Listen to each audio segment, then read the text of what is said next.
11 மணிக்கு ஃபோன் பண்ணி 3000 கரும்பு தான் எடுப்பேன் அப்படின்னு. அப்படி ஏங்க எல்லா காட்டிலையும் நான் நேற்று 4500 கரும்பு எடுக்கிறீங்கள, இன்னைக்கு எப்படி 3000 கரும்பு எடுக்கிறீங்க நீங்கள் அப்படின்னு கேட்டதுக்கு, ஏங்க நம்மளுக்கு வளர்ச்சி இல்லையா என்ன அப்படின்னு கேட்டதுக்கு, அம்மா அவங்ககிட்ட பேச முடியாதுமா வெய்யம்மா போனேன் அப்படின்னு அடிக்கிற விளையாட்ட பேசுறா, கண்டபடி திட்டுறா.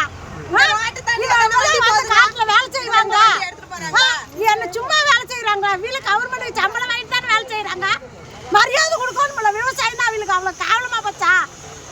ஒரு கரும்புல வந்து 2 சோவி எடுக்க சொல்லுங்க பார்க்கலாம். பெரிய ஆளுகளை கண்ட எல்லா கண்டையும் பிடிக்கிட்டு போறாங்க. ஒவ்வொரு காட்டில் 25 வண்டி 50 வண்டி 100 வண்டி கரும்பு கூட பிடிக்கிட்டு போறாங்க. எங்க காட்டில் உள்ள வாடு வர மாட்டேங்கிறாளுவா. எங்களெல்லாம் பார்த்தா மனுஷனாட்டு தெரியல. பிச்சை எடுத்து நான் சும்மா தான் ரவின்னு பிடிக்கிட்டு போக சொல்லு. எனக்கு ஒரு 5 ரூபா வேண்டாம், நான் சும்மா தேட்டர் லாரி கூட வாடகை தரேன். அவங்களுக்கு சும்மா பிடிக்கிட்டு போக சொல்லு. எனக்கு ஒரு